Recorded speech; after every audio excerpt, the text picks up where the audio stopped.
हा ओव्याचं झाड म्हणतो ते. आणि तो बघा तिथे गवती चहा केवढा मोठा झाला आहे.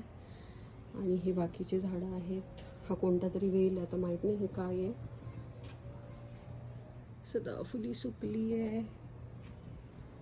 तिथे एक नवीन तुळस आली आहे. या झाडाला किती सारे फुलं आलेत. ही झाडं बिचारी आता यांना एकदा बघावं लागेल. जगलेत. या झाडाला बहर आलाय. ते झाड जे आहे ते कचरा केलाय त्याने तिथे. गुलाबाला एकदा आता ट्रिम करावं लागणार आहे परत. त्याची फुलं येऊन गेलेत बरेचसे. ॲलोवेरा छान फुटलाय. हे आलं इकडे.